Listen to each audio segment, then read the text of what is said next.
खास प्रोग्राम चुनावी चर्चा।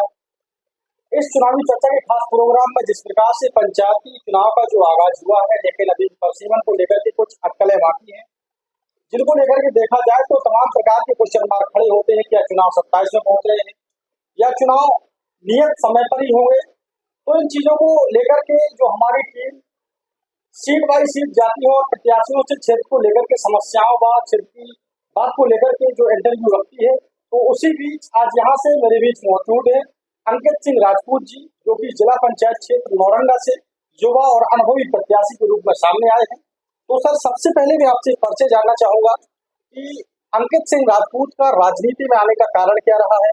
क्या पारिवारिक रूप से आपके फैमिली बैकग्राउंड में राजनीति में सबसे पहले कदम किसने रखा था? सबसे पहले तो मैं आपके चैनल के माध्यम से सारी क्षेत्र की जनता को अपने नमस्ते कहता हूं। और देखिए, राजनीति में आने का कारण मेरे परिवार में पहले से ही राजनीति चली आई। हमारे परिवार में सबसे पहले राजनीति में कदम रखने वाले हमारे दादाजी स्वर्गीय श्री फूल सिंह भैया जी थे, जो गोहांड में 4 बार ब्लॉक प्रमुख रहे हैं, 2 बार विधानसभा का चुनाव लड़ चुके, 1 बार निर्दलीय, 1 बार राष्ट्रीय क्रांति पार्टी से। फिर उसके बाद हमारे चाचा 2004 में लोकसभा का चुनाव लड़ चुके हैं भाजपा से, और मेरी माता जी 2015 से लेकर 2020 तक ग्राम प्रधान रही है। मैंने उसका नेतृत्व किया है, मैं प्रतिनिधि रहा हूँ ग्राम प्रधान का।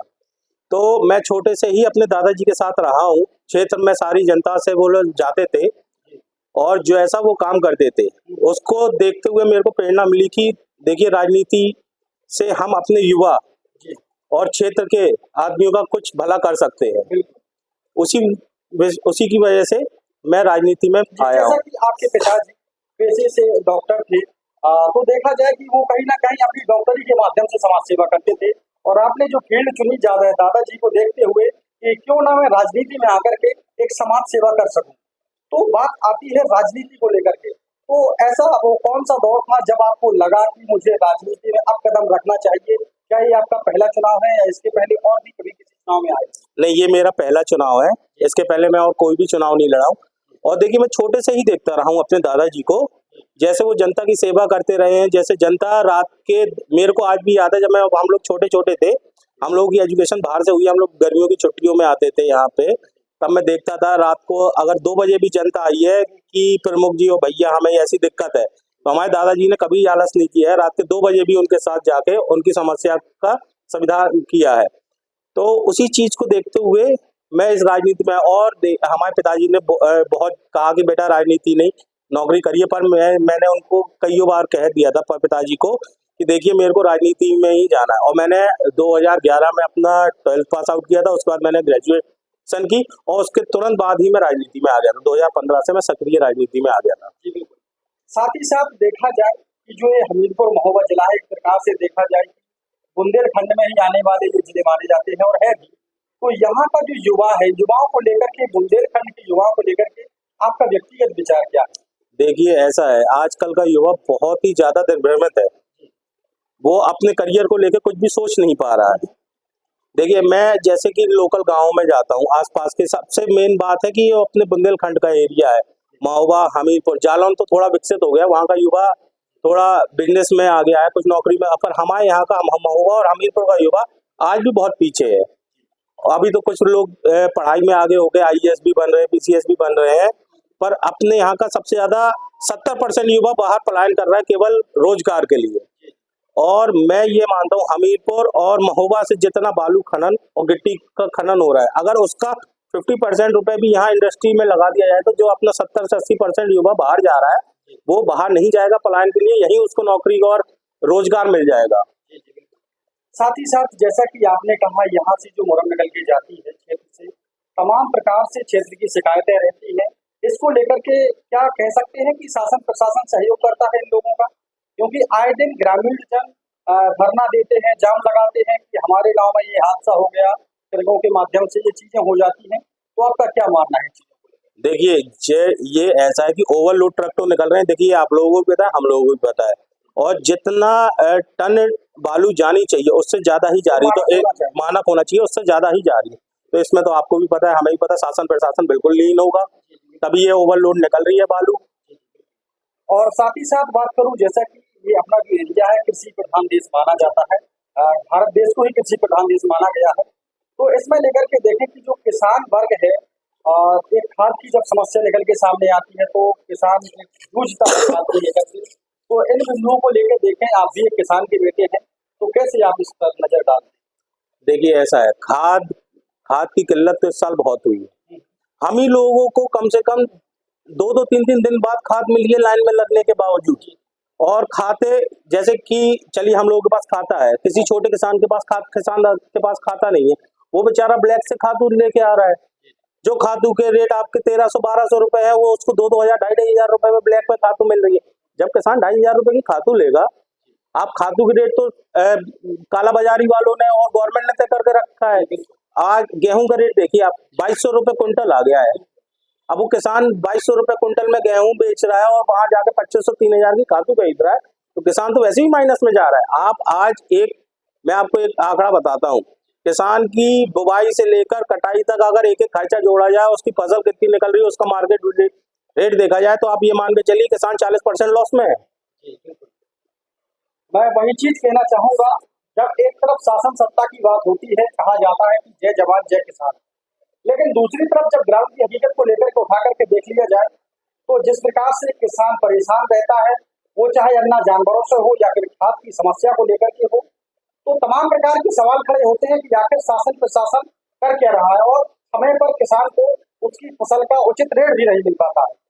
और साथ ही साथ कुछ बिंदुओं को लेकर के तमाम चर्चा करते हुए मैं उनसे और भी जानना चाहूंगा कि सर, एक जब प्रत्याशी चुनावी माहौल में आते हैं, आप भी इससे चुनावी माहौल में आए, औरंगा सीट से अपने पद की दावेदारी की, निर्दलीय रूप से पब्लिक के बीच आपने आना चाहा, तो क्षेत्र में आते ही आपने कुछ ऐसी बेसिक समस्याएं देखी होंगी, जगह जगह आप भ्रमण कर गए होंगे, तो आपने बेसिक मुद्दे क्या देखे कि मेरे क्षेत्र में एक मूलभूत समस्या के रूप में ये समस्याएं प्रदर्शित होती हैं? ऐसी कौन सी देखिए सबसे बेसिक और मूलभूत समस्या मैंने देखी है कि पलायन। मुद्दा है? जो युवा हमारे यहाँ का जो आज दिल्ली, नोएडा, गुजरात, लखनऊ हर जगह जाके यहाँ से काम तलाश रहा है, सबसे बड़ी समस्या वो है। दूसरी समस्या ये है कि क्षेत्र में जो ये जल शक्ति मिशन के तहत हर घर नल योजना, हर नमामि गंगे। नमामि गंगे जो योजना चली थी, उसके तहत आज भी 60% गाँवों में पानी नहीं जा रहा है। जहाँ ऊंची मंत्री जी तो कह रहे थे कि आप मुझे एक गांव ढूंढ के बताओ। नहीं भाई साहब, आपको मैं कह रहा हूँ, मैं ग्राम मसगुआ का निवासी हूँ, आप मेरे गांव में आके देखिए, जहाँ थोड़ा भी ऊंचाई पे मकान है वहां आपका पानी नहीं जा रहा है, और हरिजन बस्ती में हमारे गांव में पानी नहीं जा रहा है। पानी की बहुत ज्यादा दिक्कत हो रही है। आपकी सीट के अंतर्गत लगभग कितने ग्राम आते हैं? 36 से 37 गाँव आते हैं 37 गांव। आपका प्रत्येक गांव में जाना रहा जी। होगा, तो ऐसे कौन कौन से गांव रहे होंगे कि गिनती में कितने गांव ऐसे हो सकते हैं जहां पर आज भी पानी की समस्या है? ज्यादातर सारे ही गाँवों में पानी की समस्या है। एक तो वाटर लेवल बहुत नीचे जा रहा है, हैंडपंप ट्यूबवेल वगैरह काम नहीं कर रहे हैं, ऊपर से ये आपकी टंकियां बनाई गई थी, इसका भी पानी गाँव में नहीं पहुंच रहा है। आपका क्या मानना है, क्या गांव के लोग झूठ बोलते हैं या फिर शासन के जो बैठे अधिकारी ठेकेदार हैं उन्होंने अपनी फाइलें गलत पेश की? ठेकेदारों ने सबसे ज्यादा फाइलें गलत पेश की है। ठेकेदारों ने अपनी फाइलों में पूरा 100% दिखाया है कि हम लोगों ने 100% कर दिया, पर वो हकीकत में आप जाके देखें तो 40% भी कंप्लीट नहीं हुआ है। कंप्लीट नहीं हुआ है।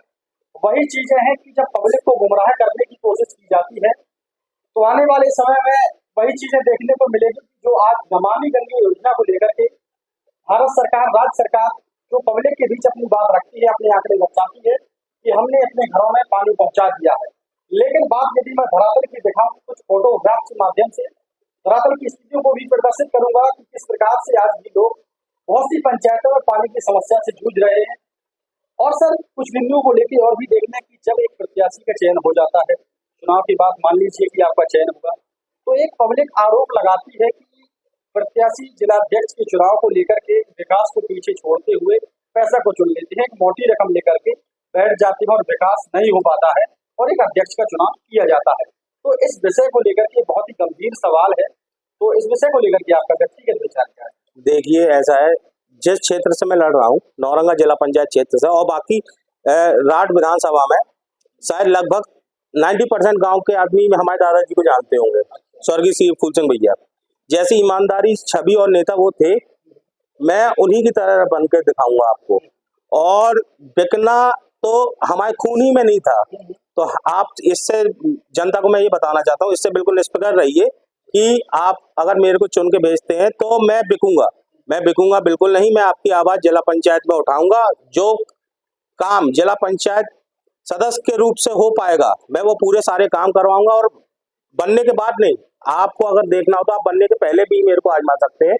सबके पास नंबर है, होर्डिंग में मेरे नंबर है, कोई भी मेरे को जितनी बार भी रात में फोन करेगा, अगर मैं उनकी मदद ना कर पाऊँ तो आप फिर मेरे को बताइएगा। वही चीज है कि पद की दावेदारी होना ना होना वो एक आगे की बात है, लेकिन जो उनका संकल्प है कि जो लोगों के बीच मैंने मन में ठाना है कि जो मुझसे बन पड़ेगा, जो मेरे कर्तव्य में होगा और जो मैं कर पाऊंगा, वो सारी चीजों को लेकर के 24 घंटे पब्लिक के बीच खड़ा रहूंगा। यहाँ से उनसे वार्ता के दौरान ये स्पष्ट होता है कि जातिवाद को दरकिनार करते हुए सर्व जाति समूह को एक साथ लेकर के कोई भी कार्य हो, किसी भी प्रकार की योजना हो, 24 घंटे उनके साथ खड़े रहने का उनका जो संकल्प है। और बात यहाँ किसानों की हो या फिर युवाओं की हो या फिर सड़क व्यवस्था हो या फिर पेयजल व्यवस्था हो, इन सारे बिंदुओं को लेकर के उन्होंने एक सीधी बात कही है कि पद पर आते ही जो मेरे अधिकार में रहेंगे उन कार्यों को लेकर के मैं तत्परता के साथ अपनी जिम्मेदारी समझूंगा और पूर्ण निष्ठा के साथ उन कार्यों को किया जाएगा। और साथ ही साथ यहाँ से उनसे वार्ता के दौरान ये ज्ञात होता है कि यहाँ पर उनको सत्ता से कोई शौक नहीं, जनसेवा से नाता है। मोहन कुमार के साथ कैमरामैन सोनू न्यूज़ 24 जो है आज तक आपके संज्ञान में भी रहा होगा। इस कांड को लेकर के यदि देखें तो क्या शासन प्रशासन की लापरवाही रही थी या फिर यहाँ पर इन चीजों को लेकर के आज भी दबंगों चोर डकैतों में कानून का कोई खौफ नहीं? देखिए, ऐसा है, शासन प्रशासन की लापरवाही है, ये तो बिल्कुल निश्चित है। पर ये बात हकीकत है, जो रसूल आदमी है और जो दबंग आदमी है उनको आज भी शासन प्रशासन का कोई खौफ नहीं है। बल्कि कानून व्यवस्था थोड़ी हमारे यहाँ की ठीक हुई है, सुधरी है, पर आज भी आप ये मान के चलिए जो दबंग है, जो शासन और प्रशासन के बहुत नजदीक है, उनको कोई भी भय नहीं है शासन प्रशासन का। और देखिए, इसको बहुत दिन हो गए हैं आपके बौखर हत्याकांड में। वो बिटिया आज भी वो दर की ठोकर खा रही है, भटक रही है यहाँ वहाँ अपनी माता जी के हत्यारों को सजा दिलवाने के लिए, पर पता नहीं ये शासन प्रशासन क्या कर रहा है। और यहाँ से एक जो मेन बात यहाँ से मैं देखूंगा कि यदि मैं इस घाट विधानसभा की बात कर लूँ, तमाम राजनेता आते हैं। स्वामी ब्रह्मानंद डिग्री कॉलेज को महाविद्यालय बनाने की बात की थी। कुछ वर्ष पहले जब लोकसभा का चुनावी दौरान चल रहा था, अमित शाह जी आए तो उन्होंने रात में रेल में लाने की बात की थी। कहाँ तक ये चीजें सत्य हैं, कहाँ तक झूठ है, इन पर आप थोड़ा देखिए, धरातल में तो ये कोई भी चीजें सत्य नहीं दिखाई दे रही है हमें। अब ये कह के वादा तो करके जाते हैं। देखिए, उनने आपके 2014 के इलेक्शन में भी वादा किया था कि हम रेलवे लाएंगे, हम आपके बीएनबी डिग्री कॉलेज को यूनिवर्सिटी बना के रहेंगे। फिर उनने 2019 में भी वादा किया है। अब 2024 में भी मोदी जी के यहाँ कह के गए थे कि रेलवे और डिग्री कॉलेज बनाने के लिए, पर यहाँ कोई भी काम नहीं हो रहा है। जो वर्तमान की राजनीति है, जैसा कि ये ग्राम पंचायत चुनाव है, आने वाले अगले वर्ष में विधानसभा चुनाव है। देखा जाए जो विधानसभा का ये क्षेत्र है, राज विधानसभा है, यहाँ पर राजपूत बाहुल्य एरिया जो माना जाता है, एक तरह से गेम चेंजर वोट का काम करता है। तो क्या राजपूत वोट कहीं पलटने का कार्य करेगा या फिर से उसी पार्टीगत रूप से फिर से पार्टी लाएगा, या परिवर्तन होगा आने वाले चुनाव? ये तो देखिए समय बताएगा कि परिवर्तन उतना होता है कि जो अभी प्रेजेंट में है वही रहेंगी। अब ये तो देखिए सबको पता है कि काम जिसने अगर कराया होगा तो वो अपने आप होगा, ये तो समय बताएगा। तो वही चीज है कि हंसते हुए मुस्कुराते हुए उन्होंने कहा कि किसी भी राजनीतिक पार्टी का विरोधाभास न करते हुए जो भी आने वाला फैसला होगा वो जनता पर निर्भर करता है कि जो भी जनता का जनादेश रहेगा वो सभी को स्वीकार करना पड़ेगा। आज मैं हूँ, चाहे आने वाले कोई भी प्रत्याशी हो। और यहाँ से तमाम बिंदुओं को लेकर के बात, चाहे स्वामी ब्रह्मानंद डिग्री कॉलेज को लेकर के हो या फिर रात में रेलवे लाइन को लेकर के हो या फिर युवाओं को लेकर के हो, उन्होंने स्पष्ट अपनी वार्ता के माध्यम से काफी सारी वार्ता को स्पष्ट किया है। मैं मोहित कुमार, कैमरामैन सोनू के साथ, आप देख रहे हैं यूपी ताजा।